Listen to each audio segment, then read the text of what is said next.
이번 한 주간 동안 이제 고난 주간이 시작이 됐죠. 월요일에 예수님이 예루살렘에 입성을 하셔서 두 가지의 일이 월요일 날 이루어지게 됩니다. 그 두 가지 일 모두가 다 사실은 부정적인 사건이거든요. 첫째는 여러분 기억하시는 것처럼 무화과 나무를 예수님이 저주하신 사건이 오늘 일어나게 됩니다. 두 번째는 이제 성전 안에서 성전을 척결하는 그 사건이 오늘 바로 이루어지게 되죠. 여러분 이스라엘에 가서 보시면 흔하게 볼 수 있는 나무가 무화과 나무입니다. 그래서 길거리에 이렇게 심겨져 있고, 지나가던 나그네도 그 모든 사람들이 이렇게 손만 뻗으면 무화과 열매를 따서 이렇게 먹을 수 있는, 소리 조금만 키워요. 따 먹을 수 있는, 그렇게 흔하게 이제 볼 수 있는 나무가 무화과 나무예요. 근데 지금 예수님이 베다니 지역으로 가시다가 시장하신지라 이제 그렇게 번역이 되어 있거든요. 예수님이 이제 시장길을 느끼시는 거예요. 사람은 배가 고프면 여러 가지 나타나는 자연적인 현상이 있습니다. 여러분 배가 고프면 정신이 어떻게 돼요? 혼미해져요. 또 하나 다리가 어떻게 되죠? 후들후들거려요. 저는 주일날 저녁에 밥을 안 주면서 신방 와달라고 그러면 신경질 나요. 하루 종일 설교하고 여러분 주일 저녁에 되면 제정신이 아닙니다. 그러니까 혹시라도 신방이 필요하면 밥이라도 먹이면서 그래서 이제 그게 자연적인 현상이거든요. 또 하나는 막 화가 나는 거예요. 그래서 요즘에 그 옥스퍼드 사전에 새로운 단어 하나가 첨가가 됐어요. 그 단어가 뭐냐면 행그리라고 하는 말, 혹시 들어보셨나 모르겠습니다. 새로 이제 단어 하나가 행그리라고 하는 말이, 이 단어가 옥스퍼드라고 하는 큰 영어 사전이 있거든요. 그 사전에 이 단어가 첨가가 됐어요. 이 단어가 무슨 말이냐면 행그리, 헝그리하고 앵그리를 합친 거예요. 헝그리라고 하는 것은 배고픈 거잖아요. 앵그리라고 하는 것은 화가 나는 거예요. 그러니까 사람이 배가 고프면 화가 나는 거예요. 그래서 그것을 합쳐가지고 새로운 단어가 나왔는데 그 단어가 바로 행그리라고 하는 단어예요. 여러분 부부지간에도 싸우더라도 먹여놓고 싸우세요. 한바탕 싸우면 밥 안 해줘버려. 그냥 막 그러면 뚜껑 열리는 거예요. 그냥. 어쩌든 예수님도 어떤 인간적인 성품을 가지고 계셨기 때문에 예수님도 배고픔을 느낀 거예요. 시장길을 느낀 거죠. 그래서 이제 이파리가 무성한 무화과 나무가 있어서 가서 열매를 구하기 위해서 가보았는데 열매가 있었어요, 없었어요? 없었어요. 그러니까 예수님이 이 무화과나무를 향하여 저주를 합니다. 다시는 너를 통해서 열매를 먹지 못하리라. 그래서 예수님이 저주를 하셔요. 그리고 그 다음에 뭐라고 말씀이 기록이 되어져 있느냐면 이는 때가 아직 아님이라. 그 때라고 하는 말이 나옵니다. 우리가 이 때라고 하는 말, 여기에 이제 집중을 해서 보셔야 됩니다. 어떻게 예수님이 저 때가 아닌데, 열매를 맺힐 때가 아닌데 어떻게 열매를 맺힐 때가 아님을 알면서도 어떻게 무화과 나무에 가서 열매를 구했을까? 이것은 예수님이 시장길을 느끼셔서 신경질적으로 나온 반응이 아닌가, 그 생각을 하게 하는, 그런 오해를 낳게 하는 그런 내용 가운데 하나입니다. 근데 이 때라고 하는 말이 영어로 이제 시즌이라고 하는 말을 씁니다. 시즌이라고 하는 것은 철을 의미하잖아요. 무화과 나무는 1년에 2번 열매를 맺혀요. 3월달하고 4월, 그리고 9월달하고 10월달. 그런데 이 무화과 나무의 제철이 어느 때냐면 9월달에서 10월달 맺히는 무화과 나무의 열매가 제철입니다. 그때의 열매가 가장 맛이 있어요. 가장 당도가 높고요. 가장 그 무화과의 어떤 맛을 느낄 수 있는 최적의 때가 9월하고 10월달입니다. 그리고 또 하나, 무화과 나무는 3월달하고 4월달에도 열매를 맺혀요. 그러니까 지금 예수님이 지금 이 무화과 나무에 열매를 구하는 시절은 4월달입니다. 그러면 4월달이면 무화과 나무에 열매가 있을까요, 없을까요? 있어요. 그때도 열매를 맺힌다고요. 그러니까 열매를 맺히지 않는 때가 아니라 그 말이에요. 여러분, 이 때라고 하는 것은, 시즌이라고 하는 것은 제철이 아니다 그 말이에요. 제철 과일 그 이야기 하잖아요. 그러니까 9월 달에서 10월 달에 맺히는 그 무화과가 최고로 맛있는 그 시즌인데, 그 시즌이 아니고, 그렇다고 무화과 나무에 열매를 맺히지 않는 때가 아니라 그 말이에요. 그러니까 열매를 맺혀야 될 그 때예요. 그때인데 가서 보니까 열매는 없고 뭐만 있어요? 이파리만 있는 거예요. 성경에 이스라엘을 상징하는 나무가 세 가지가 있습니다. 첫째는 감람나무, 두 번째는 포도나무, 세 번째는 무화과나무입니다. 한번 해보실까요? 시작. 감람나무, 포도나무.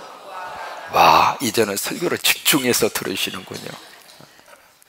근데 이 세 가지 나무가 이스라엘을 상징하거든요.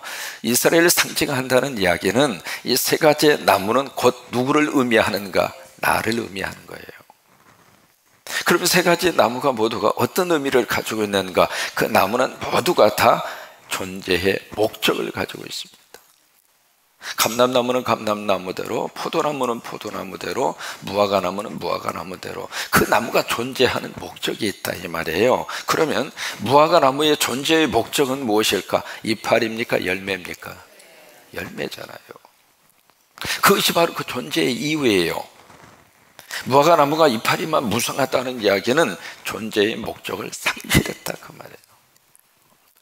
우리 성도들에게 하나님이 나를 하나님의 자녀로 삼으시고 하나님의 거룩한 은혜의 자리로 나를 부르셔서 십자가를 통해서 내 죄를 용서하시고 천국의 백성으로 삼으시고 나를 예수 믿는 하나님의 사람으로 삼으셨다. 이게 내 거룩한 영적 존재입니다. 그러면 이 존재에 맞는 목적이 있다 이 말이에요. 그 목적을 하나님이 요구하세요. 그냥 교회만 다니는 이파리만 무성한 그런 성도의 자리에 있는 것으로 하나님이 원하지 않으시고, 무늬만 나는 기독교인입니다, 그걸 원하지 않는다 그 말이에요. 세월이 지나서 이제 안수받고 그냥 이름만 목사다, 그거 원하지 않는다 그 말이에요. 목사가 됐으면은 거기에 맞는 너 열매, 그렇게 존재하도록 만들어주신 하나님 앞에 꺼내 놔야 할 열매, 그 열매 좀 달라 그 말이에요. 우리 삶의 자리에서 하나님이 기뻐하는 열매를 많이 맺혀가는 저와 여러분이 되시기를 주의 이름으로 축원합니다. 그러면 하나님이 요구하시는 열매가 무엇일까? 열매하면 머릿속에 그래, 착하게 살아야지, 선하게 살아야지, 지금부터 설거지도 열심히 하고, 마누라가 뭐라고 그러니 아무 말도 안 하고 예써 하고 그냥 열심히 충성해야지, 그렇게만 생각을 하는데 하나님이 기뻐하는, 나에게 요구하는 열매가 무엇일까? 여러분, 그 다음 절을 보시면은 베드로가 그 다음 날 그 길을 지나가다가 보니까 무화과 나무가 뿌리채 말라 있어요. 여러분, 하나님의 거룩한 역사는 이미 보이지 않는 곳에서 시작이 됩니다. 우리가 언약궤의 말씀에 순종해서 우리가 기도의 제목을 넣었잖아요. 기도 응답은 보이지 않는 곳에서 시작이 되고 있는 거예요. 이미 우리의 기도를 하나님 받으셨어요. 하나님이 받으셨어요. 하나님이 받으셨어요. 지금 눈에 보이지 않지만 보이지 않는 곳에서부터 하나님의 역사가 일어나고 있다. 그래서 그 다음 날 보니까 뿌리채 말라 있는 거예요. 그 말을 들은 예수님이 베드로에게 그렇게 말씀을 하십니다. 하나님을 믿어라. 어떻게 생각하면 베드로의 말과 예수님의 말씀이 서로 뭔가 이렇게 안 맞는 것처럼 느껴지잖아요. 거기에 하나님을 믿어라 라고 하는 것이 have faith in God 이라고 하는 말을 씁니다. 영어로. have라고 하는 말은 가지라 이 말이잖아요. faith, 믿음이잖아요. have faith in God, 하나님을 네가 믿어라 그 말이야. 하나님을 믿어라. 여러분, 이 말씀 속에 하나님이 기뻐하는 열매가 이 속에 담겨져 있습니다. 하나님을 믿어라, 그 이야기는 하나님으로 이 세상에 오신 분이 누구예요? 예수님이죠. 예수님을 네 안에 모셔드리라 이 말이죠. 그러니까 예수님을 밖에다가 놓고 필요할 때만 예수님을 찾는 사람이 되지 말고, 예수님은 저쪽에 계시고 나는 여기에 있고, 그래서 급할 때만 예수님을 막 불러서 그 예수님이 나에게 달려오도록 만드는 그런 사람이 되지 말고 예수님을 내 안에 모시고 살아라. 예수님을 내 안에 모시고 살아라. 예수님을 내 안에 모시고 살아라. 여러분, 밖에서 예수님 찾는 기독교인 되지 말고, 여러분, 이것이 하나님이 원하시는 열매예요. 무슨 열매일까? 예수 열매입니다. 여러분, 이 고난주간 첫째 날 하나님은 우리에게서 그걸 요구하세요. 그냥 존재하는 것으로 끝나지 말고, 그냥 성광교회 교인이라고 하는 문의로 끝나지 말고, 열심히 교회에 나오는 잎이 무성한 것도 필요하지만은 정말 하나님이 원하시는 것은 내 안에 예수가 있는 거예요. 우리의 생각 속에 예수가 있고, 그래서 우리의 말 속에 예수가 튀어져 나오고, 그걸 하나님이 원하시는 거예요. 두 번째 월요일 날 어떤 역사가 나타나게 되는가? 성전을 청결하는 역사를 하시잖아요. 여러분, 그때의 성전에 대한 개념 이해가 필요합니다. 그때의 성전은 우리가 생각하는 이런 걸 말하는 것이 아니라 거기에는 이제 성전 뜰이 있어요. 그래서 유태인들만 들어갈 수 있는 뜰이 안뜰입니다. 그리고 이방인하고 유태인이 함께 들어갈 수 있는 뜰이 바깥뜰입니다. 그 바깥뜰을 가리켜서 이방인 뜰이라고 그래요.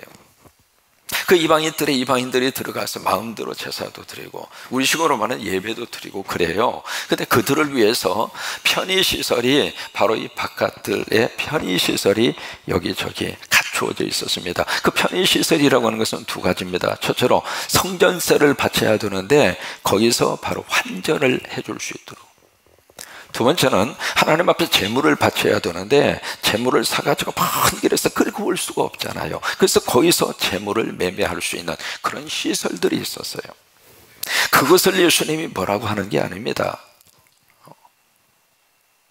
이미 거기는 그렇게 되어지도록 되어 있는 것을 예수님이 다 알고 계셨어요. 그러면 예수님이 왜 성전에 가셔서 뒤집어 엎어버리고, 여러분 요한복음 같은 경우에 보면은 노끈으로 채찍을 만들어서 막 부들을 팼다고 그랬어요.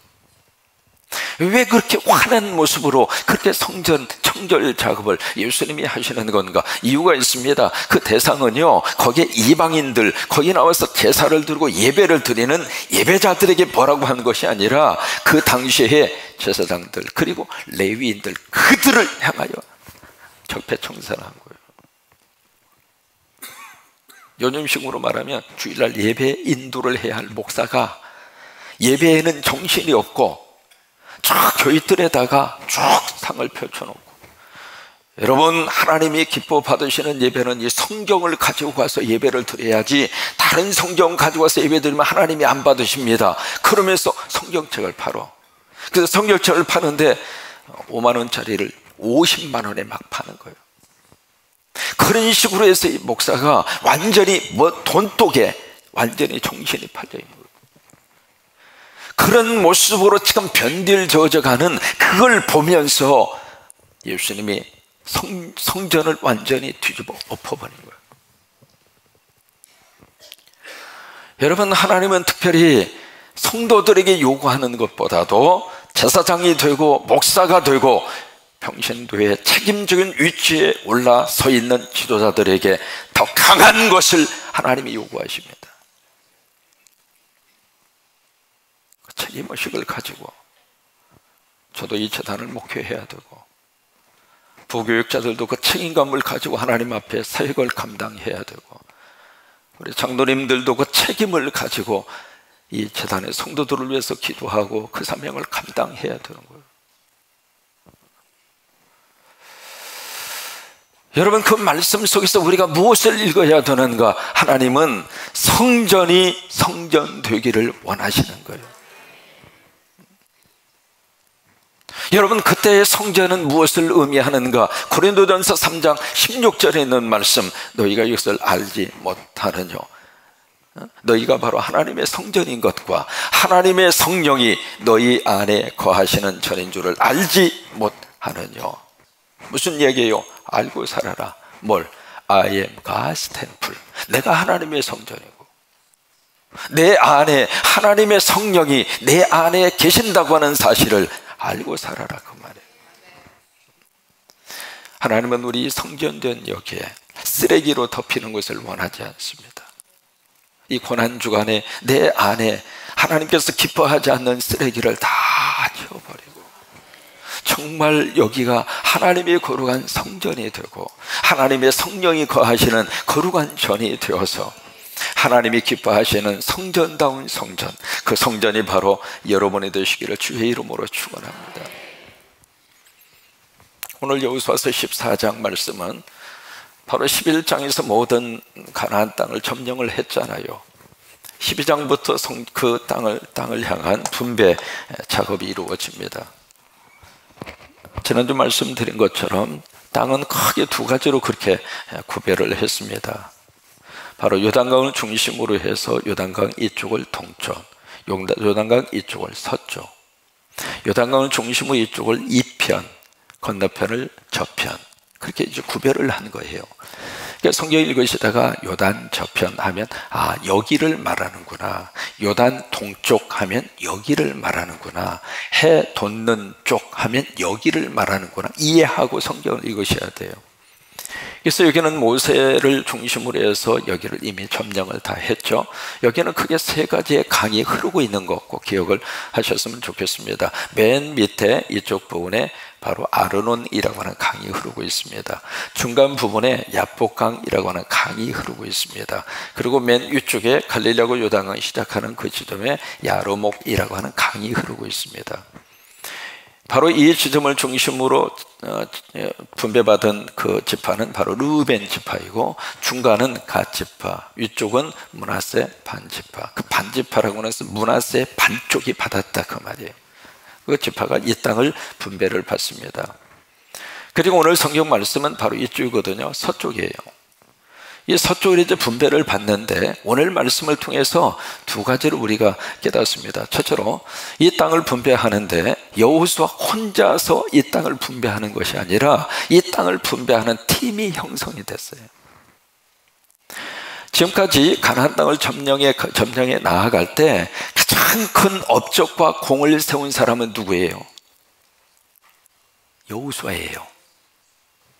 자타가 다 공일할 정도로. 왜요? 가장 앞장서서 그렇게 일을 한 사람은 누구냐면 여호수아예요. 그러면 우리 생각에 가장 수고를 많이 하고 가장 공을 많이 세우고 업적을 많이 이룬 여호수아가 권리 주장을 할 수 있는 1순위예요. 근데 지금 여호수아는 이 땅을 분배하는 과정에서 혼자서 모든 것을 다 좌지우지한 것이 아니라 여기에 그 권한을 다 내려놓은 거예요. 다 내려놓고 지금 누가 함께 이 분배팀을 만들었어요. 그 팀이 바로 누구냐면 바로 제사장 엘리야살, 그리고 여호수아, 그리고 지파의 족장들, 그 팀이 형성이 돼서 이것을 분배를 하는 거예요. 참 여기서 뭔가 하나 우리들이 깨달아야 될 것이 있습니다. 뭐냐면 내가 해야 할 의무는 내가 최선을 다해서 하고 권리는 내려놔라 이 말이에요. 그 사람이 멋있는 사람이에요. 그냥 의무도 크게 감당을 하고, 그리고 목소리도 키우고 권리도 크게 가지려고 하고, 그러면은요 그 공동체가 너무 힘든 거예요.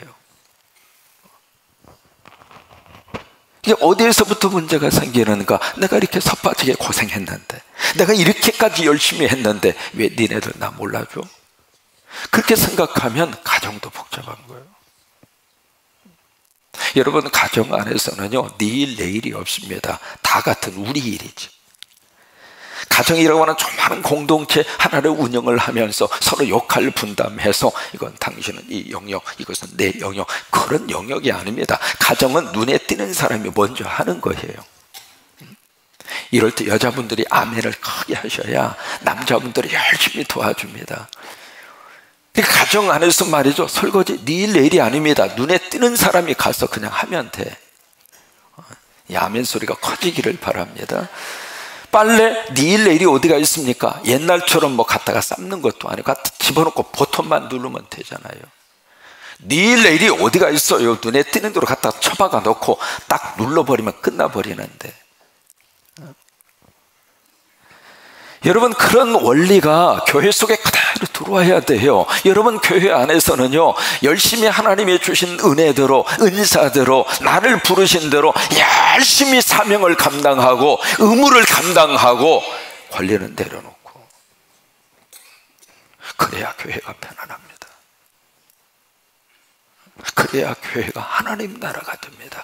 여러분, 이 성광교회가 하나님 나라가 되어야 우리 가정이 행복합니다. 여기에 하나님의 은혜가 쏟아져야 우리 자녀들이 잘 됩니다. 교회가 복잡하면 내 인생도 복잡하게 되는 거예요. 그러기 위해서는 우리가 이 여호수아를 통해서 다시 한번 깊이 하나님의 영적 원리를 깨닫는 거예요. 근데 여기 협상팀으로 두는 사람 가운데 한 사람이 엘르아살입니다. 이 제사장인데 대제사장이거든요. 아론의 아들입니다. 아론. 제사장은 아론을 통해서 이제 이어가게 되는데, 아론의 아들이 모두 4명이 있었습니다. 첫째 아들이 나답, 그 다음에 아비후, 그 다음에 엘르아살, 그 다음에 4번째 아들이 이다말입니다. 이 4명의 아들이 있었는데, 이 2명의 아들은 레위기 10장에서 하나님 앞에, 제단 앞에 이렇게 제사를 바칠 때 다른 불을 가져와서 바치다가 하나님이 불로 심판을 해서 죽었어요. 왜 그랬을까? 이 광야 시절에 나답과 아비후가 술 먹고 술 기운에 하나님이 명령하지 않는 불을 갖다가 하나님 앞에 바친 거예요. 하나님을 완전히 그냥 말 그대로 그냥 무시를 한 거죠. 결국 나답과 아비후는 그 자리에서 직사해서 죽었어요. 그러니까 이제 첫째 아들이 엘르아살이 된 거예요. 그 장자의 원리에 따라서 이 엘르아살이 제사장권을 이어받았어요.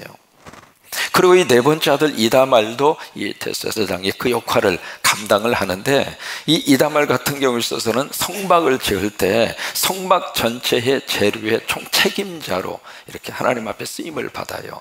받는데 역사적으로 쭉 이렇게 보면 이 엘리아슬과 이다말의 이 후손들을 쭉 보면 뭘 느끼느냐면, 엘리아슬 바로 밑에 비느하스라고 하는 아들이 나옵니다. 비느하스.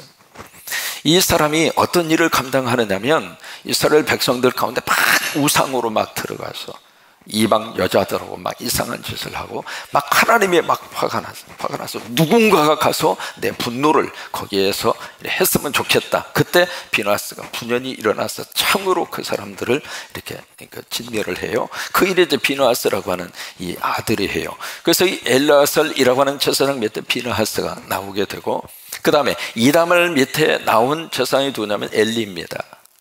엘리라고 하는 제사장이 바로 이다말 바로 아들이에요.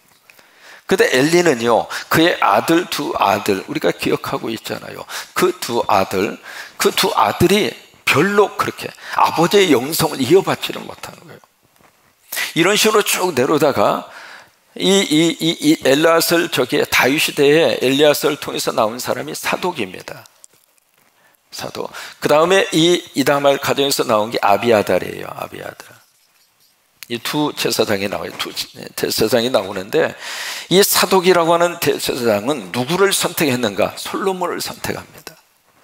그리고 아비아달이라고 하는 이 제사장은 솔로몬의 또 다른 형제인 아도니아라고 하는 그 형제를 그쪽을 선택을 해요.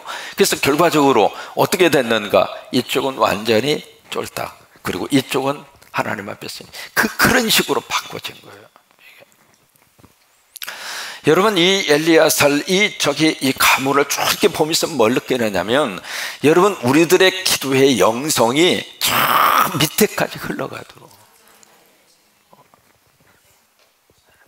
내 대에 하나님의 은혜를 받았으면 내 후손들은 더 은혜가 더 커지고, 손주 때에 가서는 더 커지고. 그래서 이제 분배팀으로 해서 이 땅을 다 분배를 해요. 그 다음에 2번째로 뭘 느끼느냐면, 제비를 뽑아서 이제 땅을 분배하잖아요. 그래서 레위 사람들에게는 땅을 분배하지 않았고, 근데 중요한 것은 오늘 5절에 보시면, 그래서 그렇게 분배해 룰을 정하고 그렇게 약속을 한 대로 그대로 그 룰이 끝까지 이어진 거예요. 또 하나는 제비를 뽑아서 땅을 분배를 받았으면은 각 지파들이 그대로 다 순종합니다. 우리한테는 왜 이런 땅 줬느냐고. 왜냐하면 여러분, 유다 산지 같은 경우에는 완전히 사막입니다. 사막을 제비 뽑았거든요. 근데 아무런 군소리 없이 아멘 하고 그쪽으로 가서 산 거예요.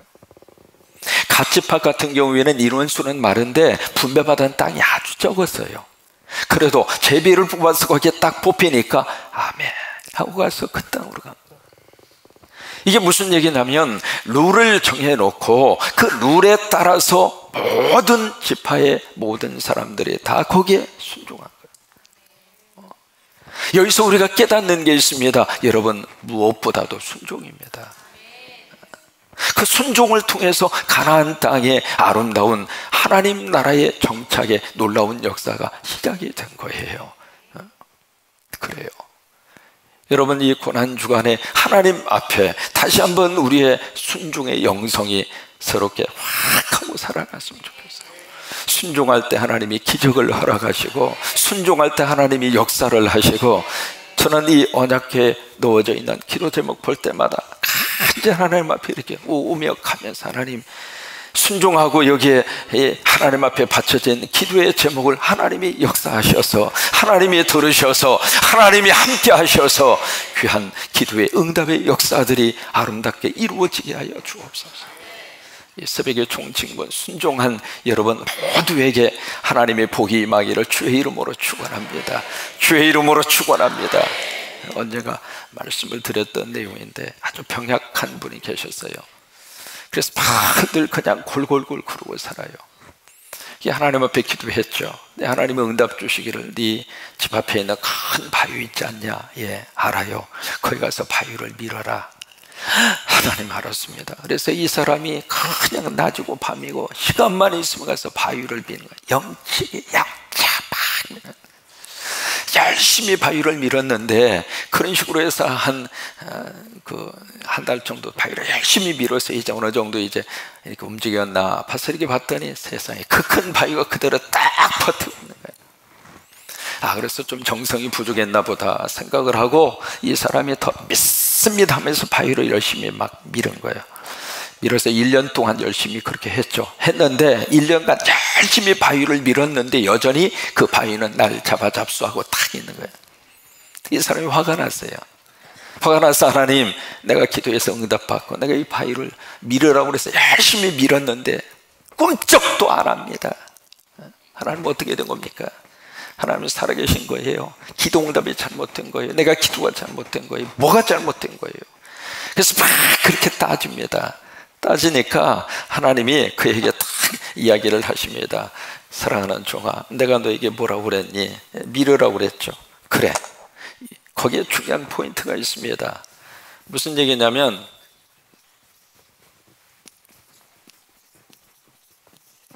하나님께서는 터프시 밀으라고 그런 거예요. 근데 이 사람은 무브 움직이라고 생각한 거예요. 무슨 얘기냐면 하나님은 그 병약한 사람 보고 움직여라, 그것을 이쪽 바위를 저쪽으로 움직여라 그렇게 말씀하신 것이 아니라 밀으라고 그래요. 밀으라고, 푸시하라고 그런 거예요. 근데 이 사람은 밀으라고 생각을 한 거예요. 여기 있는 거 이쪽으로 옮기라고 그렇게 착각을 한 거죠. 그런데 어쨌든 푸시하라고 그랬어요. 밀으라고. 그래서 이제 열심히 밀었는데, 그러면서 하시는 말씀이 우통을 벗어봐. 세상 우통을 탁 받고 거울 앞에 서봐. 딱 섰는데 세상에 그냥 근육질이에요.